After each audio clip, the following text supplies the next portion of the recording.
And Chris, do we have a quorum? Okay, so we have a quorum. And I do realize there's a Judd B meeting here, meeting at the same time, so we may have to stop and people will have to leave and so forth. So anyways, I'm gonna call up the double referred bills. A lot of them go to Judd A or appropriations. The first one I'm gonna call up is Senate Bill 2079. Recognize Senator Hill to explain the bill. Thank you, Mr. Chairman. This is a proposed committee substitute for Senate Bill 2079. This is known as the Mississippi School Safety Guardian Act. This is a bill that last year, when my former superintendent was the head of the Superintendent's Association, had asked for this bill. We worked with DPS in developing this bill. It's modeled similarly to the Church Protection Act that we passed. So what this bill would do, it would enact the Mississippi School Safety Guardian Act, and it would establish it under the Department of Homeland Security within DPS. It would authorize the governing body of a school to establish a school safety guardian program to provide civil immunity under certain circumstances for school safety guardians who comply with the act. It would also exempt the identity of the school safety guardians from public disclosure. It would provide minimum requirements for the training program, and DPS would promulgate those rules. It would enact standards. It would amend the Mississippi Code of 1972, 4512, to direct the commissioner to establish guidelines for the active shooter situations in schools so that we would be able to work with the Sheriff's Association and the Chiefs Association to have uniform standards so that if we did arrive on a scene and we had multiple agencies, that we would all know what the protocol was. Also, it would also conform the instances of justifiable homicide under this program, very similarly to how we conform the Church Protection Act. It would also conform to the defenses of a charge of unlawfully carrying a concealed weapon. And so this basically allows the school to decide whether or not they want to set it up. There's no requirement for them to set it up. They choose the participants who would be a part of the program. They would also, the participants would also have to already have had one of the two concealed carry permits that we issue by the state, either the regular concealed or the enhanced concealed. It would also set the minimum standards of how much training that the Department of Public Safety would feel like that they have to need under this program. And I believe it would also, they would also like to provide a stipend for the program to those that participate. And that's basically what the bill does. Thank you, Senator Hill. I know you worked with Commissioner Tyndall, who's Yes. present this morning. Yes. Commissioner, do you have any comments or in regards to this committee sub this morning?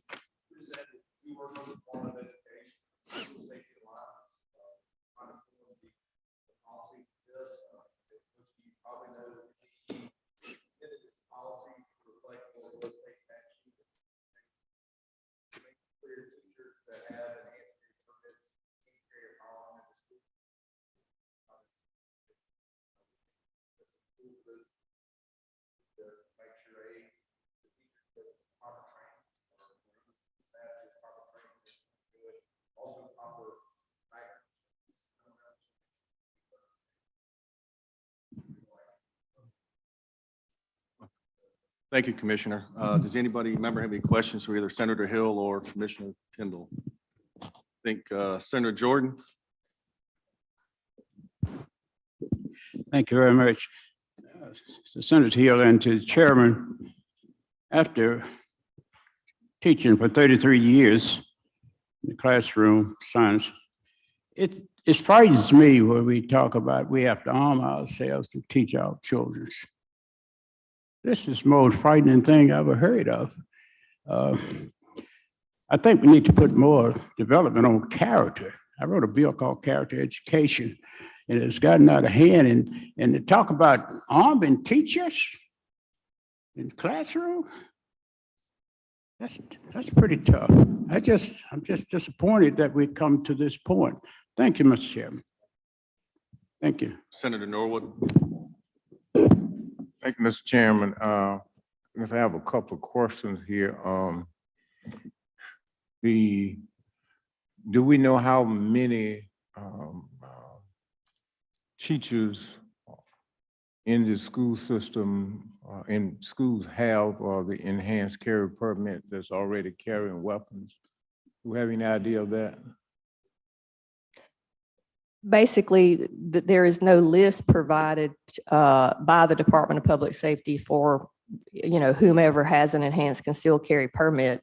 But, unless the schools have made some arrangement, with those employees.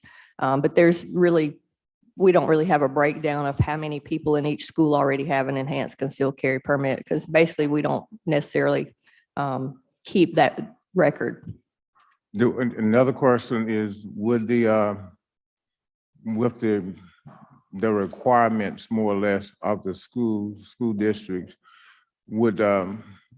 could these be could there well be, I guess, in addition to the individual that already have weapons in the school? So I guess my point is everybody in the school may be carrying a weapon, and Well, they may already be based on state law. So what this would do is just allow, this would allow further training for a school sanctioned program to get a greater degree of training to participate along with the school resource officers in the school community to protect the students in the event of something unforeseen. well, I mean, you're exactly right. They could very well be carrying those, but we have not, and I'm sure we have not taken into consideration the parents and the teachers that have to, well, don't have to, but that are working their job. They're going there, and the parents, some parents have no choice but to carry their children to these particular schools. And I just think that we're setting ourselves up for disaster with just willy-nilly everybody in the school district that having weapons. And I mean, we're just fortunate that we have not had many crises. And I just think we're setting ourselves up for disaster. Thank you, Mr. Chairman. Thank you, Senator Wood. Senator Hill, I guess one of the benefits or a benefit of being a part of this school guardian program is you get the immunity provisions. Right. Whereas if you're not part of the Exactly. program, you don't get the immunity Exactly. And I provisions. think that most people that are capable and want to do this will go ahead and participate in this program. Thanks. Senator McMahon. Yes, Senator Hobson. Thank you, Mr. Chairman. And I guess these questions are for Senator Hill and for Commissioner Tyndall as well. But let me make sure I'm clear about that. This is for schools only that want to opt into this program. No one's required to do this, correct? Correct. And They pick who they want to, if they don't meet the criteria, the school does not have to let those people participate. And wouldn't you expect, and I'm directing this to both of you, wouldn't you expect that schools that currently have school resource officers that participate, they probably are not going to need to have this person included. It'll be the schools that don't have SROs or that don't have that capable law enforcement available that might opt into this program. Yes, and it also might be schools that have multiple buildings and multiple campuses that feel like that they can't have a school resource officer at every building at every time. I think I have the largest elementary, one of the largest, maybe the largest elementary school in the district. So I think that my district would probably participate, even though we do have some school resource officers, because our campus is so big and so spread out. Well, one comment before I ask Senator Tyndall or Commissioner Tyndall a question is that there I know some rural schools in the state that literally don't have access to a law enforcement officer or an SRO. I remember this came up years ago when we had the school safety task force on which I served. And that was one of the concerns, is that some parts of our state, even if they wanted an SRO in the district, they don't have access to that SRO. And this would give them some trained capability to respond to an active shooter program if they did not have a school resource officer, because the training is going to be adequate, more than adequate. Okay, and Commissioner Tindall, if I may ask a question of you, Mr. Chairman, based upon the discussions you've had with MDE and others, would it be accurate that the places where we probably have less access to SROs, and even in areas where there may be law enforcement available, it's a lot of our elementary schools that don't have that ability? Of course, you have more elementary schools than any other schools, but that's maybe the weakest part of law enforcement. Would you agree with that? And do you have any comments about that? Commissioner, if you could come up to the podium so we can hear you, please. Thank you.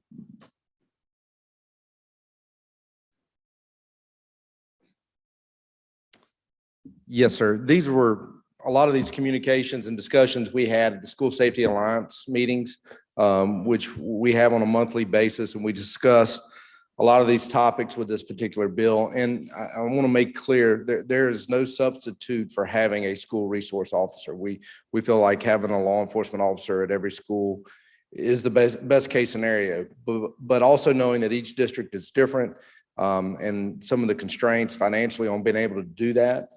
We feel like this is a good opportunity. If a school district wants to do it and a school staff member or teacher wants to be a part of it, they can partake in this program, and particularly at elementary schools, where often you don't have that school resource officer. This is where we envision it being used the most. And so that's kind of the goal behind it. And one of the other things that I think is important, with the training, they'll also receive communications trainings, how to communicate with local law enforcement. They'll know who the school guardians are, and so that they'll have that line of communication if there's an active shooter, who to contact and how to respond and coordinate with local law enforcement. One more question, Mr. Chairman, if I may, of the Commissioner. The law enforcement, the training program will be conducted through Homeland Security, I think, and it involves pretty extensive training and annual recertification. Is that correct? That is correct. Yes, And sir. does it also include strong training on the protocols when you do, if you have an incident, when law enforcement comes to the scene, training on how command procedures work so that they know when it's time for them to step back? 100%. And then one of the part of the bills that Senator Hill mentioned, we're also going to work with the Police Chiefs Association and Sheriff's Association to go through those jurisdictional concerns and make sure everybody's on the same page in that response. And part of that is you look at what happened in Uvalde, you had multiple agencies come on board to the school campus, and you had a school police chief and you had state police and you had local police, and there was a lot of confusion about who was actually in charge at that moment. And that, I guess, breakdown led to inaction, which we're trying to avoid. And one more, and this is probably for Senator Hill, and when this was designed, and of course, I think we had something like this years ago, but as you looked at this, did you look at places like Uvalde and the school in Florida and other places and see where you could find some of the areas where there were weaknesses and find ways to make sure that we could shore up to make sure our schools are safe? That was a big part of looking at how, unfortunately, other jurisdictions had basically failed to respond in the best manner that they could have responded. And we basically tried to build those concerns into this bill so that we would all be on the same page and it would, run smoothly if we had that situation. And we knew who our commander would be and who we would be communicating with. Like you said, communications training, firearms training, the de-escalation, everything, all the training that they would deem necessary for somebody to participate in this and work with the school guardians, or like you said, in some of these other situations where there are no resource officers, so that these people could be the first line of defense until they could get some other law enforcement there. Thank you. Thank you, Mr. Chairman. Any further questions for Senator Hill? Senator Bryan, I think I have a technical amendment. state your amendment. As I understand, the whole purpose of this is to be an option for the school districts.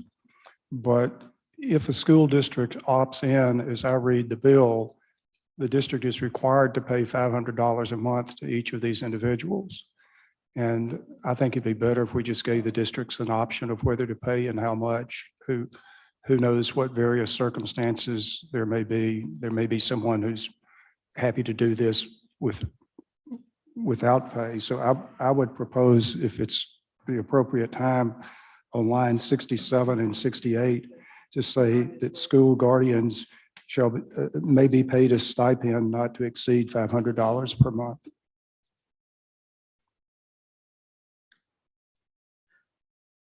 If DPS has no objections to this, I don't. Okay. Any discussion on Senator Bryan's amendment? You ready to vote? Go ahead, Senator.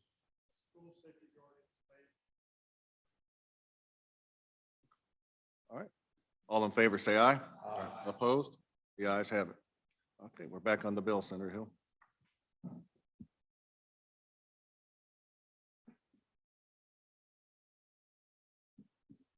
My motion is titled Sufficient Due Pass Committee Sub. You've heard the motion. Ready to vote? All in favor, say aye. Aye. Opposed? The ayes have it. That will be reported to Judiciary A. Up next will be Senate Bill 2367, and I'll recognize Senator Johnson to explain the bill. Thank you, Mr. Chairman. Senate Bill 2367 is regarding the current education facilities revolving loan program. Currently, we have a program for making loans to school districts for their facilities, and that is using a $20 million sales tax diversion.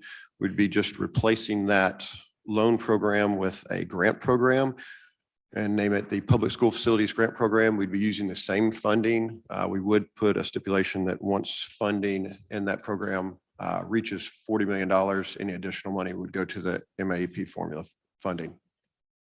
And that's an explanation of the bill. You've heard the explanation. Any questions for Senator Johnson? Senator Bryan? Well, I'd like to speak at the appropriate time. Any further questions for Senator Johnson? Senator Bryan, you are recognized. Long ago in a legislature far, far away, there was a public school building program. And the law required $20 million a year, I believe it was, to be, maybe it's 10, to be put in this program. And what happened was the state would issue bonds. And then school districts would be allocated some of the proceeds from bonds to build schools after the building had been approved at the state level. Or that's the best explanation I can come up with working from memory. Well, that accomplished several things. First of all, there are districts that just simply never were able to issue bonds, particularly at the time local districts, because they could never get the public support to issue bonds, and they needed buildings. And so this was a method of getting some money to every district for capital expenditures. The other thing that took place is when the state issued bonds, the state issues bonds at a very low rate, and the state has de minimis issuance cost. So instead of having a number of very small bond issues, which would be very expensive, the state could issue bonds more efficiently. Then we ran short of money, and the then chair of appropriations, I think someone from Oklahoma, said that we would not fund the adequate education program. But there were these other funds the districts were getting. And so we were going to give them flexibility, so they could use these other funds for the adequate education program if they wanted to. Well, I think that was like having a house payment and a car payment and going out to the bank, say, I'm only going to make one payment, but I'll give you, Mr. Banker, the flexibility to apply this one payment however you want to. I don't think the banker would buy that. But that's what we did. We also had a education enhancement fund, into which some of the leftover money at the end of the year was placed or diverted or whatever. So the Educational Enhancement Fund, and please don't get confused by the name of the fund. The Education Enhancement Fund, because that would imply you're doing something over and above what you were supposed to do. There were ongoing expenses which should have been paid for general revenues, just like any other ongoing expense. But I remember how gleeful members were in giggling and saying, oh, we can pay for that out of the enhancement fund. And so as a result of that mentality, though mentality is no name by which to call it, what happened was we began paying for recurring expenses with one-time money, but only from education. So again, we had a downturn in the economy one year. And when we had that downturn in the economy, what happened was, because of the way this funding was flowing to public schools, they were hurt much more than others were because of all of that in that particular year. And so I noticed last year, I believe we abolished the public school building fund. And I would just say, I do think there's something to be said for issuing bonds at a state level because the issuance costs are so much smaller. And then that provides more immediate money, and then the stream of revenue would retire those bonds. Of course, this is another example of the bonds we could have been issuing when we had negative interest rates, but that's another story. But my concern, and also just as a technical matter, I see some funds are going to be diverted to the Mississippi Mississippi Adequate Education Program. But I think it need to be diverted to a fund and somehow have to get out of that fund to get to the program. But I'm in sympathy with what the bill is trying to do.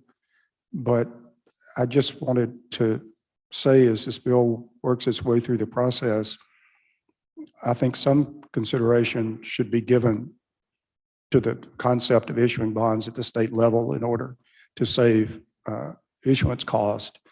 And the districts which historically have relied on this the most have been the districts where there just wasn't local support for bond issues, but the children needed schools to go to. And those districts were never going to have the facilities anywhere to compare to the facilities that districts which had what I consider a more enlightened view would have, but at least they had some money for some buildings. And I understand the notion of diverting some funds to public education, but what seems to happen, Mr. Chairman, over and over again is we do something for public education. We get everybody to rally, we're going to do this thing for public education. And then somehow every year after that, when the legislature meets, the legislature manages to undermine the gain that public education had, and it winds up just going away. So I would just ask the chair to keep those matters in mind as this bill works its way through the process. Thank you, Senator Bryan. Senator Hobson. And Senator Johnson moved title sufficient view pass committee sub. Okay, we're on the bill. On 2367. Is that right? Thank you, Mr. Chairman. Senator Bryan, in a place not too long ago in a galaxy nearby, we put $40 million last year, which is unprecedented, into the building loan fund, which is a no interest loan for any school district to borrow up to $1 million per year to help out with school facilities. And Senator DeBar and I worked on that together, and I'm very proud of that we have that opportunity for districts that have needs to be able to borrow money at no interest up to, I think it was 10 years that we put in. And so I'm hopeful that what we did last year, and you were a part of, I think you voted for that, is going to help that. It doesn't build schools, but you know, that's a major, it costs you tens of millions to build one school these days. But I think last year what we did, and I hope to, whether it's through a grant program or the loan, no interest loan fund that we created, that we're able to continue to do things to help schools, because A lot of them have substantial needs, and this up to $1 million per year is a pretty good start to help a lot of school districts. So just a little commentary on something that happened not too long ago, and I think you and everybody else in here was a part of. So thank you, Mr. Chairman, for my ability to respond to this Boba Fett over there. Or pick your Star Wars character. If I'm, Mr. Chair, if I You're might, recognized, Senator Bryan. it's interesting that we have Senator Beaudron's successor talking about some provision in a conference report, because there is the long story about school consolidation in the Education Reform Act, and they said Senator Beaudron put that in conference, and I think a bunch of people voted for it, not knowing it was there, or not really having any choice about voting no on a conference report that they had a bunch of other good features in it. So I'll just say I voted for the conference report after it had been apparently meddled with by some senator from Vicksburg. But my concern is not the current individuals that are in charge of this. It's losing the long-term diversion of the 10 million a year, which if it had kept up with inflation, because I think that amount was set like 50 years ago or something, would be an opportunity. But my concern is what happens to the long-term diversion. That's why I said, as the bill goes through the process, maybe y'all can think about that.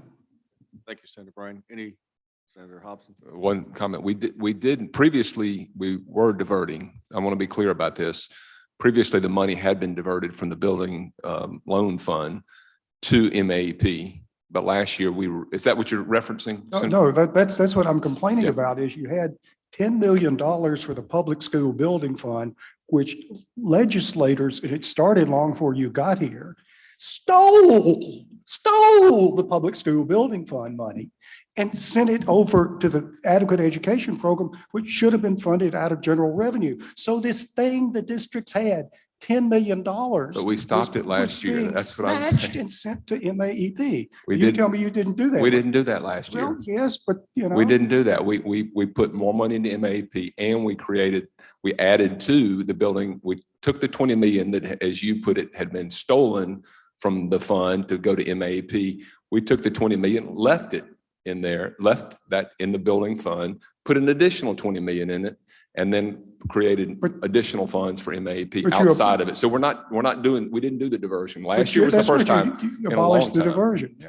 We last year we changed that. You'll be happy Yes, to that's know. what- So Well, you know, I don't see it as a great accomplishment that, having refused to obey the law for years and years and years, the legislature decided to legalize its actions by just repealing the criminal statute. I mean, you know, it reminds me of the old Dave Gardner line. I think we ought to make everything legal, then there wouldn't be no crime. we had an epiphany last year. But I'm not Senator picking, Ryan. I'm not picking about last year. I'm just trying to say there's some things I think it would be well to keep in mind, because we know what happened in the past before either one of you ever got to either house of this legislature. It's not your fault. Thank you, Mr. Chairman. Thank you, gentlemen. Heard Senator Johnson's motion. Are you ready to vote? Any further questions? All in favor, say aye. Aye. Opposed? The ayes have it. Let's jump down to Senate Bill 2524. That is a bill referred to us from Forestry. Senator McCon is here to explain the bill. Senator McCon, if you come up to the podium, please.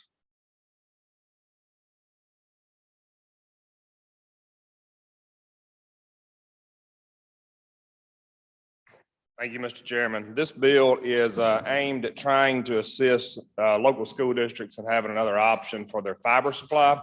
We're only talking about basically the wood waste here, whether it be the fiber, the pulpwood, or the biomass.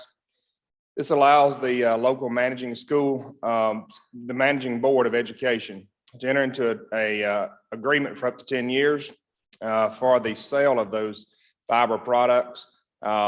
It's got to have the Forestry Commission involved in this, who come in, they would come in and do a written appraisal as to the value of it.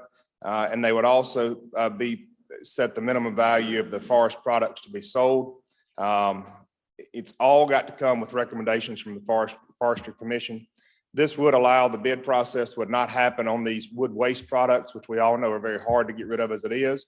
This would allow them to do a long-term contract for that purpose on just that product there. And I would entertain questions, Mr. Chairman. Thank you, Senator McCon. Any questions for Senator McCon? Senator Bryan? Well, I hate to be a frequent guest, but under the current situation, the Secretary of State has to approve, I think, every sale of this type. And I noticed that the statute says that there will be agreements according to contractual terms approved by the Forestry Commission and the Secretary of State. I can't tell if that means the Secretary of State's going to approve the form or the Secretary of State's going to approve every individual contract.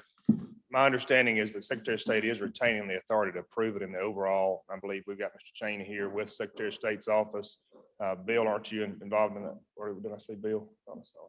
Anyway, but that is, the intent is for the Secretary of State to continue to have the final authority to sign off on the end of it. Okay, we need to make sure someone does that, because I think the approval of 16th section leases by the Secretary of State has been a salutary thing. And I think this is a good idea. I just think we still need to have the Secretary of State have the final sign off on each individual contract. Senator Hobson? Thank you, Mr. Chairman. I'm a frequent guest to Senator Bryan, but I'm not sure I understand what's being sought here. Is this after the timber's cut and there's So waste on the property? We're generally going to be talking about the timber after it's been cut, or we're also talking about the thinning product, because we all know that it's very difficult to thin the products now. And if you don't manage that timber, then you're risking the potential for bugs to come in there, and you're increasing your risk. So this is to try to get rid of the things that nobody wants. But if we can enter into a long-term contract, not only are we getting rid of that under terms of trying to get the best price for that district, we're also allowing for additional industry to know that they are secured with these products for a period of time. All right, right now, the process is that the Forestry Commission comes in, recommends a cut to the school district. The school district bids it out. They open up for bids. They'll get bidders, and they'll pick the highest price to come in and cut the timber. Are we talking about the timber that's the kind of refuse that's left over, and then the Forestry Commission gets to approve a contract to sell that? Or how does this, I'm not sure how this works. Well, primarily you're going to see this being your thinning timber, your small growth as you're going in to thin that timber in there so that it can continue to grow up. We're talking mostly about just the fiber products there. That's what you would technically have pulpwood from. You could have that, and you could have the refuge that was left if they were going to come in and chip what was left on the ground, or what was not viable for that. It could then be entered into a contract to go a different route. This is not your saw timber. I want to be clear with that. This is not where you primarily get your money. This is the stuff generally you have to pay to get rid of. Okay, so if they, the Forestry Commission says we need to thin your land, we need to go and do some thinning. Yes, sir.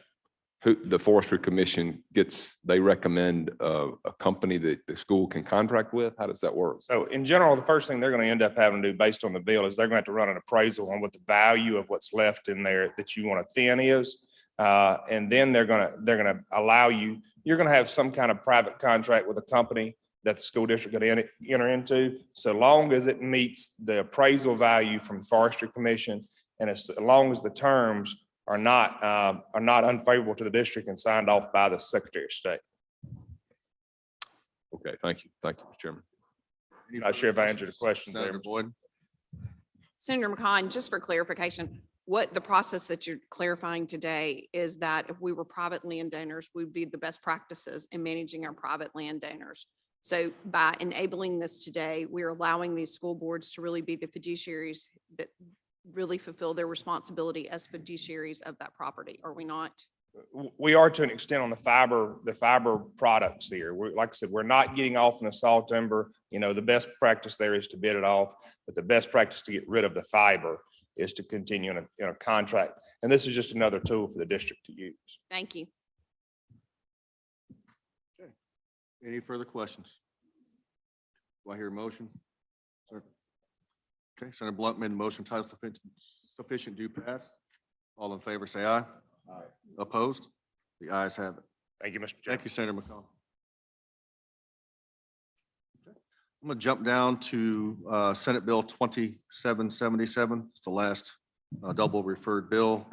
This is Senator Simmons's bill. She was going to explain it, but she couldn't make it this morning, so I'll go ahead and give a shot at it. This is the committee sub inserted a reverse repealer. This is the code sections for our school attendance officers. As you may have seen, there's been lots of reporting on how low the salary and the pay is for these folks that do this job. And so this is the only vehicle we have alive to maybe work something out. Hopefully I can bring something forward after I work with the House to come up with an agreement on it. So this just is a vehicle to keep that alive. So does anybody have any questions on that? Senator Delano? What's your committee sub? Okay. You've heard the motion by Senator Delano. Any questions? Senator Jordan? Senator Jordan, I'm speaking to the mic for us, please. Thank you, Mr. Chairman. At one time, we had a tenant counselor. What happened to them? Say that again. At one time in the school district, we had a tenant counselor. We had person who would go out where students or delinquent would not come to school for various reasons. There were 2 assigned to each school district way back.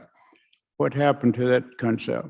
I just think that these folks have been, they've been put in different agencies. They've kind of been neglected over the years, and they're really the forgotten people in the district. And so that's something we're looking at addressing, maybe adding more SAOs, increasing their pay, things of that nature. So it's another thing we're trying. So this bill does reestablish the fact that we'll have school attendant counselors for each school district that. But hopefully if we can increase the pay significantly, that we can entice more people to go into this profession. Yes. Okay. Thank you, Mr. Chairman. Thank you, Senator Jordan. Any further discussion? You've heard the motion. All in favor, say aye. Aye. Opposed? The ayes have it. That will be reported to appropriations. Okay, let's jump back up to the top of the agenda, and I'll go to Senate Bill 2361, the Modified School Calendar Grant Program, and I'll recognize Senator Johnson to explain the bill. Thank you, Mr. Chairman. Senate Bill 2361 sets up a grant program for school districts that choose to participate in the modified calendar. It will be a short-term program for schools that entered between 2020 and the 2023-24 school year. It will be a grant of up to $200,000 a year and for no more than 3 consecutive years. And they will have to prove that they would be using the money for additional costs incurred from the modified calendar. And that's an explanation of the bill. Thank you, Senator Johnson. And just to make clear, this is not a mandatory program. It's totally discretionary by the school district. Just ones that choose. Yes, sir. Okay. And it would also include those school districts who have made the transition to this modified calendar for the last 3 years. Yes, sir. Correct. Okay. Any questions for Senator Johnson? Motion is title sufficient, do pass. You've heard the motion. Ready to vote? All in favor, say aye. Aye. Opposed? The ayes have it. Thank you, Senator Johnson. Okay, next up on the agenda, Senate Bill 2585, the Winter Read Loan Repayment Program. Senator Blunt. Thank you, Mr. Chairman. This bill makes some small modifications to the existing program that we passed a couple of years ago, which I think has been very successful. The changes are that teachers who are eligible, who are not we would make teachers who are not in their first year of teaching eligible. We would also make alternate route teachers eligible. Most of our alternate route teachers have a graduate degree and are not loans from a graduate degree and are not currently eligible. I want to emphasize that all of this is subject to appropriations. And because we knew this going in, or estimating the number of teachers that would sign up, the number of teachers that would return for a second and third year, and the type of districts that those teachers would be employed in, whether they're in a regular district or a critical needs district, the dollar amount was always an estimate. And so we've actually not spent the full amount for the first couple of years, because we have had some of the first year teachers didn't come back, and we overestimated the number of teachers who would choose to teach in critical needs districts. So we're adding some more flexibility, potentially increasing the eligibility for the program. But it is still a first come, first served program, and the State Financial Aid Board has the authority to limit the number of applications and awards to stay within their appropriation. So that's the explanation of the bill, Mr. Chairman. I'll be happy to answer any questions. Thank you, Senator Blunt. Any questions for Senator Blunt? Senator Blunt, you have a motion? Title session do pass. You've heard the motion. Ready to vote? All in favor, say aye. Aye. Opposed? The ayes have it. Next up, Senate Bill 2599, state funded schools. I recognize Senator Johnson to explain the bill. Thank you, Mr. Chairman. This bill clarifies that state-funded schools may, at their option, participate in sporting events with or against schools that do not receive public money, and students who participate in sports as part of an organization that's not state-funded. And I believe in the past, there's been some prohibitions on state-funded schools or public schools participating in sporting events against children who may have a homeschool team. And this would just say that the schools that receive public money can opt to play or not to play at their discretion. Thank you, Senator Johnson. And for the committee's benefit, I'd had a meeting with High School Athletic Association as well as the Superintendent's Association last week to discuss this and some other legislation, and they were in support of this bill. That makes a difference. Anybody have any questions for Senator Johnson? Senator Wiggins? Thank you. Just for clarification purposes, this is not equivalent to, let's just say, somebody that is homeschooling or in a private school being able to play on a public school team.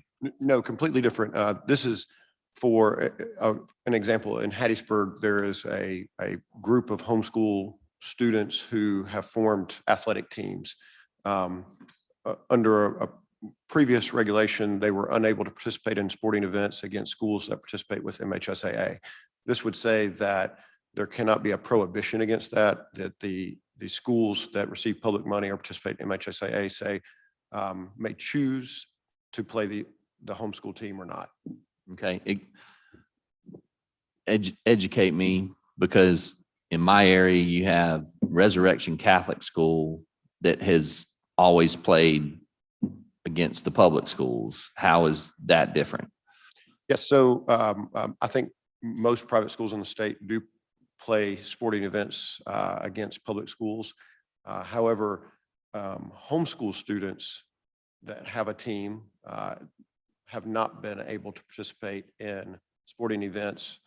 For instance, if there was a track meet at a private school where public schools were also participating, the homeschool's team would not be able to participate because it would disqualify the public school teams from playing. Okay, thank you. It seems that this might just be some clarifying language. Yes, and it's completely up to the option of the schools. Thank you, Senator. Any questions? Senator Norwood? As far as liability, that falls on the High School Athletic Association. Not has, now the other, because it's not, the others are not associations, so there's no liability that will fall on them in event of accidents or disturbance. Would you mind clarifying that so I understand? If you give me an example of what you mean? Just say, public school goes and plays a non-public school, and there's an accident, and it's not necessary on, you know, fans get unruly. Or there may be a fight or something that, what liability would the public school, or what option would that public school have against that individual group of individuals? It's, Senator, what I think what you're saying is, say a homeschool student gets injured at a track meet at a public school, what liability would the public school have for that injury or something of that nature? You know, they don't, this is discretionary, so whatever rules and regulations they come up with, they want to make them sign waivers of liability, things of that nature.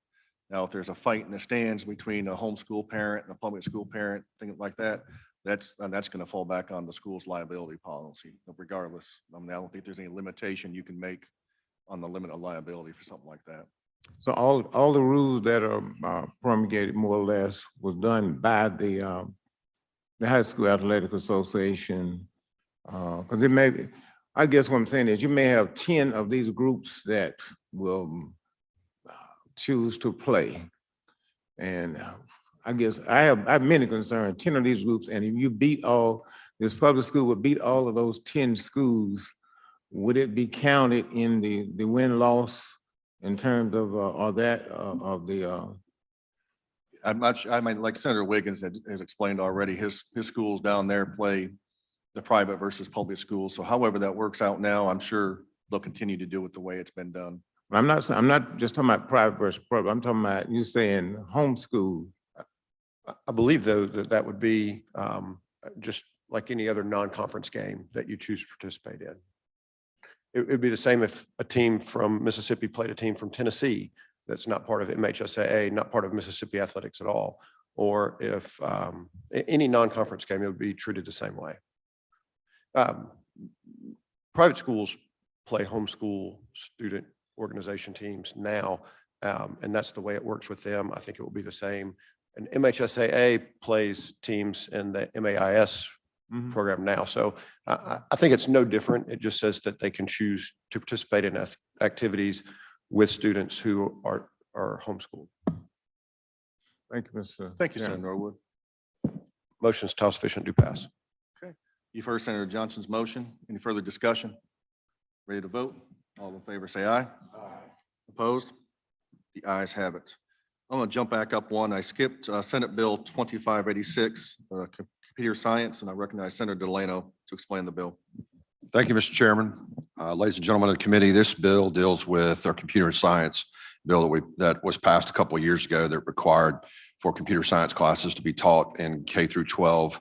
And there were some definitions that needed to be clarified a little bit for elementary schools. And those changes are on line 30. Primarily, it is that at the elementary school level, instruction may be offered by a licensed teacher or a paraprofessional who is under the guidance or supervision of a licensed teacher and who has received training in computer science instruction approved by the Department of Education. And then it goes further to define what a paraprofessional is down on 41. And it's a school employee who supports instructional delivery and may be deemed qualified and receive professional learning opportunities to perform a job function associated with providing instruction. So this just basically makes it a lot easier for elementary schools to comply with the requirements for our computer science bill. It's cleanup language, and it's something that RCU and the Department of Education helped us work this out. That's an explanation. I'll be offering a motion at the proper time. Okay. Thank you, Senator Delano. Any questions for Senator Delano? Senator Delano, your motion. Motion's title sufficient to pass. Okay, you heard the motion, ready to vote? All in favor, say aye. Aye. Opposed? The ayes have it. Next up will be Senate Bill 2751. This is Senator Hobson's bill, and what it does, it clarifies that basically 16 section land is under the purview of the school district, and that if they want to build a new school or put a building on that 16 section land, no other governmental entity can prohibit that. And so that kind of just clarifies what that says.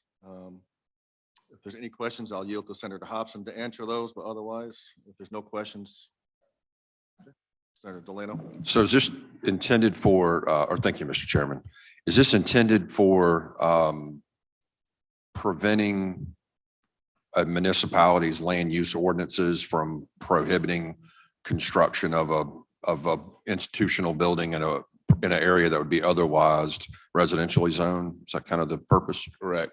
Okay, and it would not prohibit the municipality from enforcing building codes on 16 section land, correct? It's just No, the no, land use side. Just the land use. And it would also, I think one other angle would be that if a municipality that is otherwise getting taxes because the property, maybe they're using it for hunting or fishing or something, they're getting taxes on it right now because the lessee is going to pay taxes.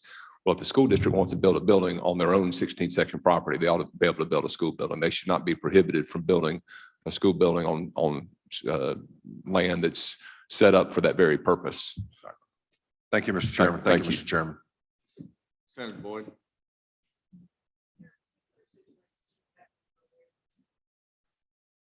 Yes, I'm aware of one.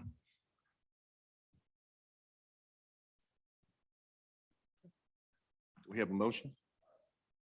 Okay, you've heard Senator Hobson's motion. Any further discussion? Ready to vote? All in favor, say aye. Aye. Opposed? The ayes have it.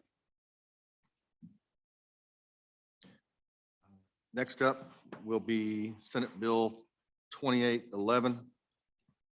This is a bill that, if you recall, last year we increased the pay for teacher assistants up to 17,000. Well, some school districts were reducing their local supplement by a certain amount and not giving that increase like we had intended. And so what this language and what this bill does is it clarifies that they cannot reduce their local supplement, that they have to give them that raise as we had intended. And so there are no state funds included. So we've done a fiscal note. There's nothing for the state. That's excellent. Senator Wiggins, you have a question? Yes.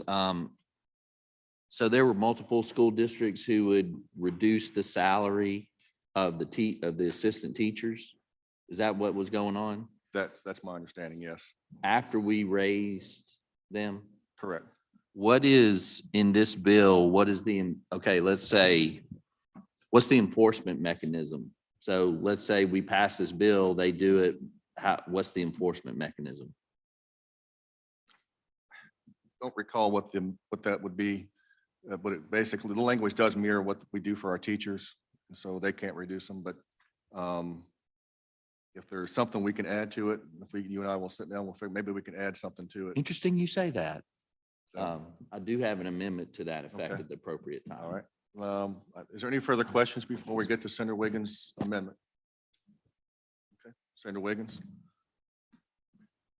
So I'll state the amendment and then if I could state it, in line 105, after the period, put should they, meaning the district, do so, then that district's MAEP funding shall be reduced in an amount equivalent to the reduction.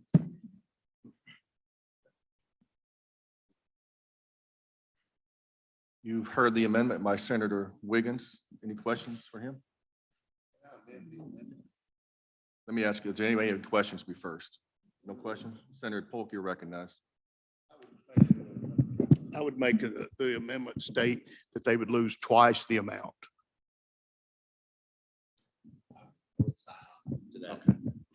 All right.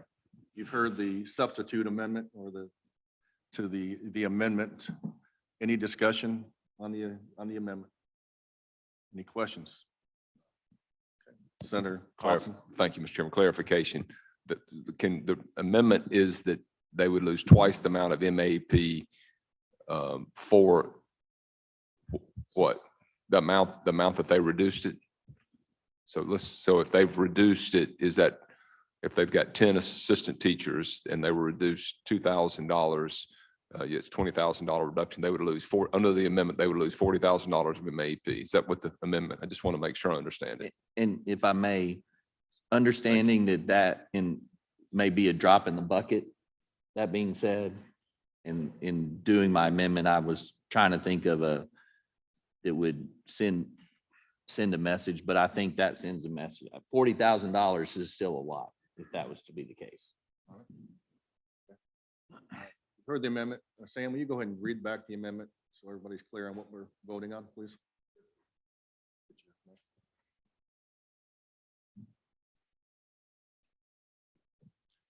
Should the school district fail to do so, the school district shall lose twice the amount of allocated MAP funds and the amount they reduce such salary.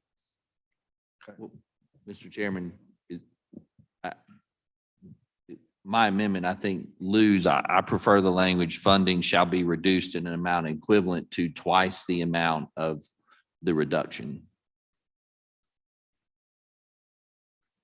And I think with that language, just by the operation, whoever's calculating the next year's MAP would be responsible for doing that. All right, so we're clear on the amendment. Everybody ready to vote? Any further questions for Senator Wiggins? All right, ready to vote on the amendment? All in favor, say aye. Aye. Opposed? The ayes have it. Thank you. Back on the bill. Any further questions, any further discussion? We have amendment or a motion, Senator Blunt? Motion is title sufficient, do pass, committee sub, made by Senator Blunt. All in favor, say aye. Aye. Opposed? The ayes have it. Next up is Senate Bill 2812. That is a repealer bill on the statute which provides for the state assuming control over failing school districts. This will extend the repealer out to 2026. That's the explanation of the bill. Any questions? No questions, Senator Blunt? You've heard the motion. Title sufficient, do pass. All in favor, say aye. Aye. Those opposed? The ayes have it. Last up, are Senate Bill 2767, school vaccinations. I'm gonna recognize Senator Hill in a second, but this is an issue that we've all been very familiar with, especially after the last session. But I've worked with Lieutenant Governor over this off session and this fall. And if you noticed, all of the vaccination bills have gone to education this year to try to bring them up and get the best possible chance of succeeding. And so, everybody knows the issues. We know the pros and the cons. We've heard both arguments. And so when I recognize Senator Hill for discussion, I just keep it respectful and everybody remain calm as we always do, and respect each other's position and values on this issue. So Senator Hill, I recognize you to explain the bill.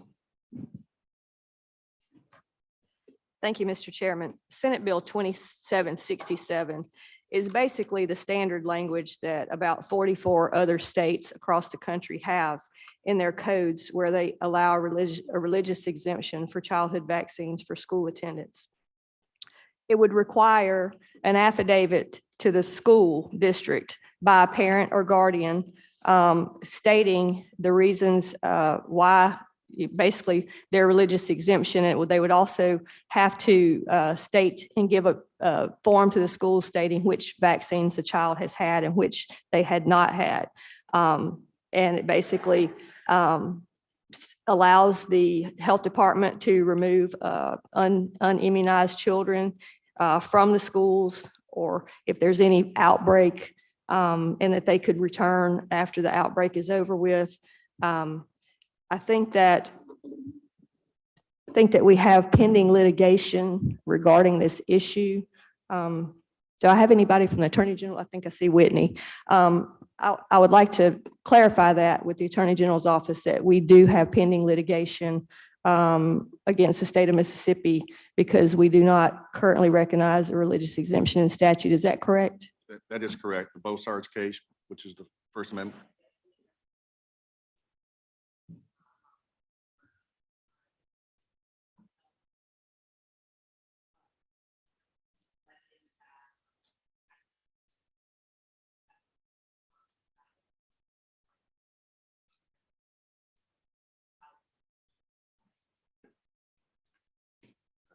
For those of you that couldn't hear, basically, the Attorney General's office said there is a pending case alleging First Amendment infringement violations, and it's still pending. So, Senator Hill. I would like to also, if you review the litigation and the cases that have been before the Fifth Circuit and the U.S. Supreme Court, it's my understanding that case law would likely find our law in conflict with the First Amendment. So I think that, we can kick the can down the road, or we can try to make the decision to pass this bill and try to get us on par with 44 other states that offer a religious exemption for vaccines. I know there's lots of questions, but I'm going to recognize Senator Bryan first, maybe. Yes. Okay. All I was going to say, Mr. Chairman, is it absolutely is not the case that Mississippi's law is unconstitutional under existing court decisions. That's just a misstatement of fact. The Supreme Court may eventually rule that way, but that is not existing law. Thank you, Senator Bryan. Let me clarify. I did not say that it was. I said that it would likely be deemed that way once it moved through the court system. Senator Hobson. Thank you, Mr. Chairman. Senator Hill, why wouldn't we, if there's a pending case and we've had strong vaccination laws in Mississippi, and let me digress briefly that some of the things, I was just in New York recently and reading about the polio, concerns about polio outbreaks due to lack of immunizations and some other diseases that we're seeing increasing because of lack of immunizations and the health issues. Why wouldn't we wait to see what the outcome of the case is if it's pending right now? And if the courts determine that it's a violation of First Amendment rights, then certainly it would be struck down effectively and we could come back in next year and remove it technically if we needed to. Why couldn't we wait to do that? Well, I think that particularly in some of these instances, we may be having some of these diseases brought into the country. And, we would expect that we would provide our citizens with the opportunity to exercise their religious freedoms in the state of Mississippi. I don't think that the sky will fall if we do recognize the religious exemption, as we've had 44 other states that have recognized this. And we don't typically know how long it will take for these to move through the courts. And we have the opportunity today to basically say that, all the adults wanted religious exemptions when it came to COVID. The military wanted religious exemptions when it came to COVID. The Biden administration lost their bid to require the military to have COVID exemptions. And I would say that we basically should not look at our children as a lower class of citizens than these adults in the military or these adults in employment that were granted religious exemptions for a vaccine. Well, we voted last year to exempt COVID, and I voted for that. You and I voted the same on that. COVID, the COVID vaccine, I probably would equate, and this is a layman's term, equate to the flu vaccine. You can essentially, it's a strain of the flu, and you can get it. You can get the vaccine. A lot of people get it. A lot of people don't. When we're talking about polio, a paralyzing disease, you're talking about smallpox, measles, some of those things that can kill lots of people, debilitate, cause others that can't get vaccines. I think it's not really an apples, my personal opinion, it's not an apples to apples comparison. I think they're talking about a couple of different things, but I want to go back to the affidavit. You said they would come in and fill out an affidavit. What would the affidavit have to state about their explanation as to why they should have a religious exemption. If you look on lines 44, it says, shall submit the letter to the school district or school of enrollment specifically stating the reason for the religious exemption from vaccine sought, in addition to a statement as to whether the aversion is to some or all vaccinations. The letter or affidavit submitted shall also include, but not be limited to, the following: a statement that the parent or guardian who has assumed responsibility for the child's care and custody in the case of a minor or child seeking admission as an emancipated minor has been informed by a healthcare practitioner and school district regarding the risks and benefits of receiving vaccines or not receiving vaccines. A statement of understanding that at the discretion of the Department of Health or local health officer, the unimmunized child or individual may be removed from daycare or school during outbreak if the child or individual is not fully vaccinated, and that the child shall not return until the outbreak has been resolved and the Department of Health approves the return to school. That would be what the affidavit would have to state that they understand. What would be, I guess what I'm getting to is what would be the religious belief or the religious aversion to a vaccination? I'm just trying to understand really I've never heard an explanation about what religious belief. Some vaccines have been cultured on aborted fetal cell lines is one objection that I hear quite a bit. I think that some are used with animal cells. And I think that's another thing that I hear quite a bit, that they object on religious exemptions because they don't believe that those fetal cell lines should have been sacrificed. Do we know? I mean, I really don't know this. You can look at the do we have vaccine medical- manufacturers.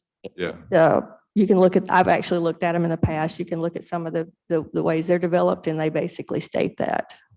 I don't have them in front of me because I didn't know I was going to be presenting this bill till about 5 minutes before committee, but you can look in the manufacturer's statements of how these are grown or have been cultured in the past. Yeah. Would they have to then determine, the person that's making completing the affidavit, would they have to determine and put on proof of what was in the vaccination before they could seek the religious exemption? I don't think it would be a burden of proof like in the court. I think it would just basically be their objection. Yeah, I guess I'm asking, and really seriously, if there was a vaccine that didn't use the aborted tissue, didn't use animal cells, and but the person said, I still don't want my child to get a vaccine, what would be? Well, there's some people that will not allow their children to take blood based on their religious exemptions. So I would believe that it would be along the same objections to that. Would they be required to put specifically in the affidavit, or can they just say, I've got a religious? It says stating the reasons for the religious exemption from vaccines. That's what the bill says, stating the reasons for religious exemption from vaccines. And they also have to state which vaccines they've had and which vaccines they have not had. Now, I can give you a perfect example. When I was growing up, or when I was little, I had a specific reaction to the measles, mumps, and rubella vaccine. And my kids had to be very careful with my kids with giving them the same vaccines because they had some of the same allergies. So that would just be a situation that might be a medical exemption, not a religious exemption, but that would be an example of why maybe some kids have some vaccines and some don't have the other.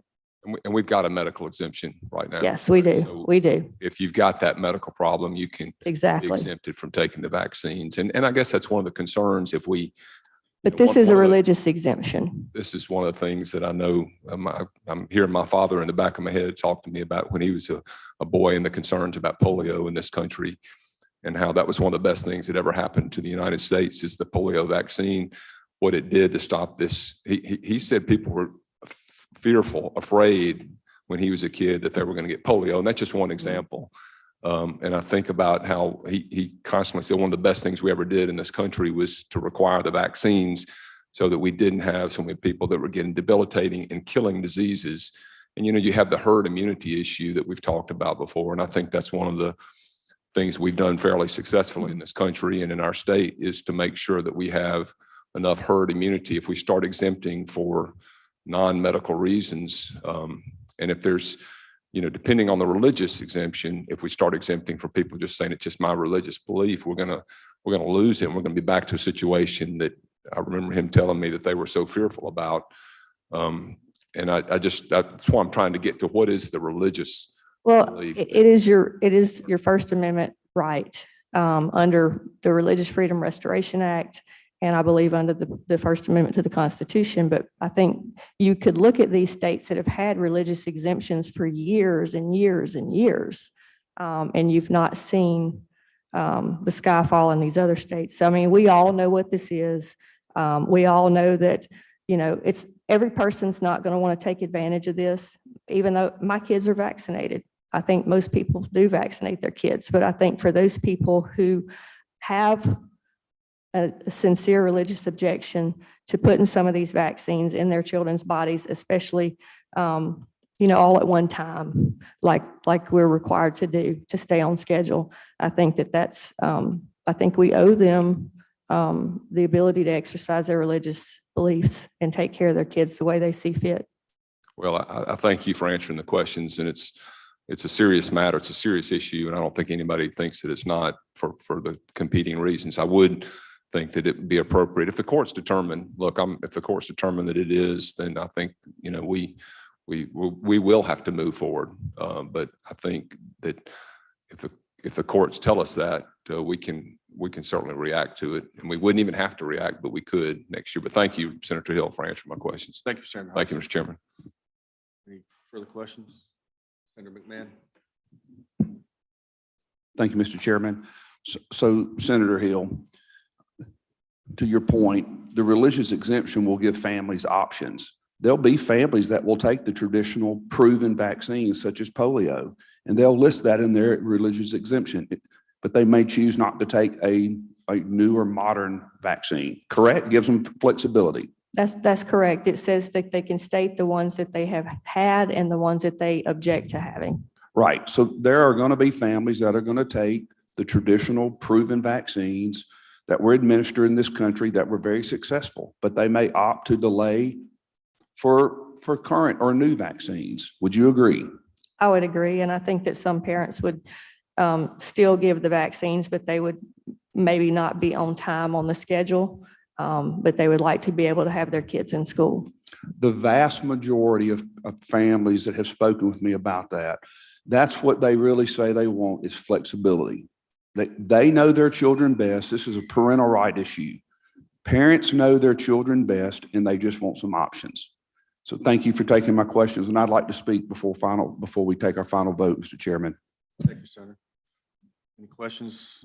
Senator Blunt has some questions. Don't have a question, Mr. Chairman. I do have a motion. State your motion. I move to table. Would like to be recognized to speak to my motion. Senator Blunt has moved to table. Table subject to call or table? Table. Okay. And he's asked to speak. Anybody want to speak on the? I'd like to speak. Speak on the motion prior to, okay. I recognize Senator McMahon to speak, and I'll recognize Senator Blunt last to close on his motion. Thank you, Mr. Chairman.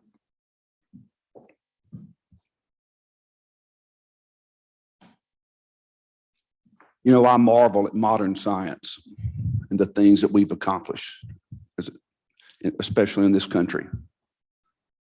It is remarkable. We may have the highest standard of living and the highest standard of health in modern history. But this bill, for me, is more than just science. Today, when you vote, I want to ask you to think about something.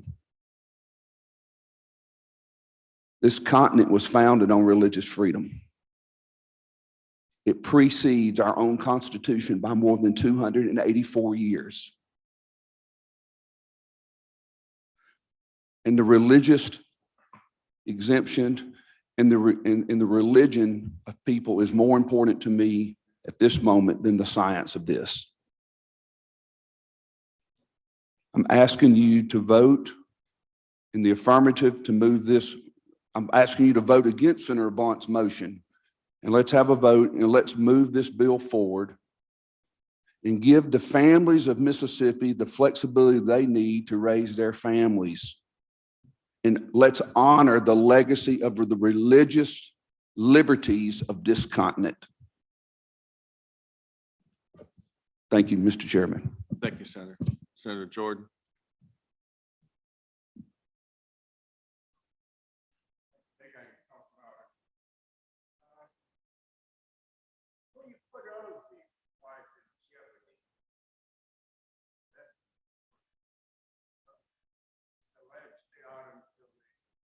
Virus is over, but you put other people's life and other students' life in jeopardy. I'm a foot stomping, backslapping Baptist, but I got enough gray matter to realize that we have to take vaccines and to save the person's life who may not even want it. But I don't want to get into biblical history here, but I just think it's right for us to take a vaccine if it's dangerous. Those who refuse to take it, let them stay out until the vaccine until the disease pass away and come back, and then they can come back to school.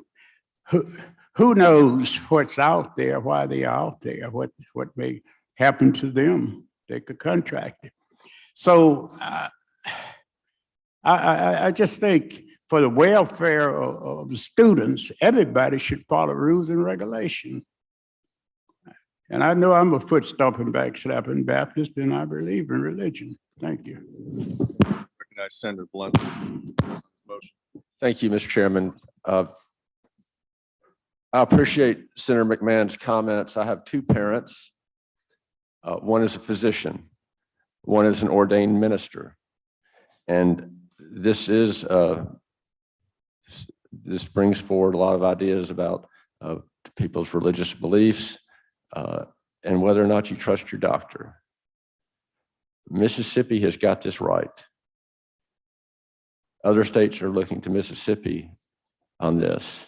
This committee voted on this legislation 3 years ago. I'm sure you remember that. I want to make one thing clear. This does not relate to the COVID vaccine. There is no legal requirement for a COVID vaccine. If you have constituents and parents in your district who are concerned about the COVID vaccine, this is not required. Senator McMahon mentioned that people want to choose vaccines that are proven. The vaccines that are on the list have not changed in 30 years. We're talking about 5 diseases here. We're talking about measles, we're talking about diphtheria, chickenpox, polio, hepatitis B. That's all we're talking about. And it is working. And the Medical Association and the doctors of this state are opposed to this legislation. And I trust my doctor.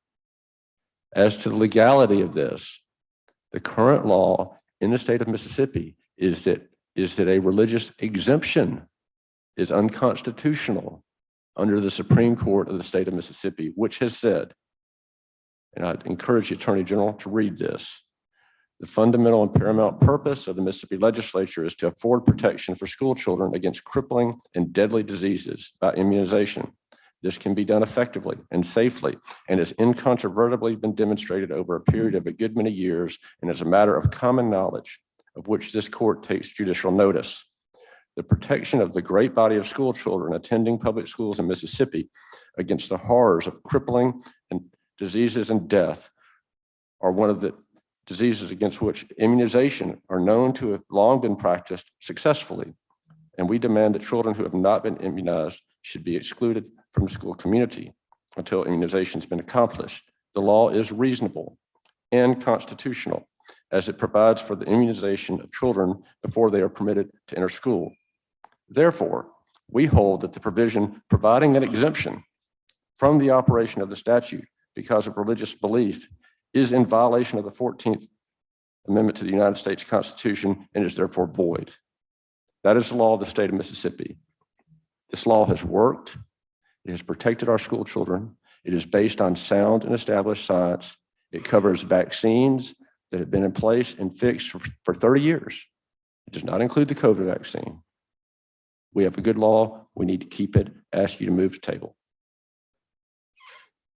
I've already recognized him to close. All right, so we're going to vote on I'd the ask for motion. division. That's fine. So if you're in favor of Senator Blunt's motion, please raise your hand.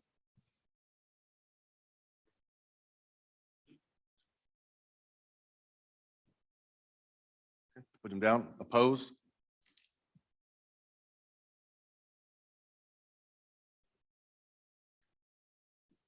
Apparently, the ayes have it. The motion to table succeeds, and that is the end of that. Mr. Chairman, Rise and report. Mr. Chairman, I have a motion. I have a motion. You've not ruled yet to rise and report. I have a motion that we reconsider Senate Bill 2767 immediately. I have an amendment. I have some amendments. Senator Point Blunt, of order. Senator Bryan. The motion to table has prevailed. The motion to reconsider is not in order. You are correct, Senator Bryan. Rise and report. You heard the rise and report motion. All in favor, say aye. Aye. We may have to have another meeting this afternoon if you listen during adjournment of the session at that point in time. Thank you.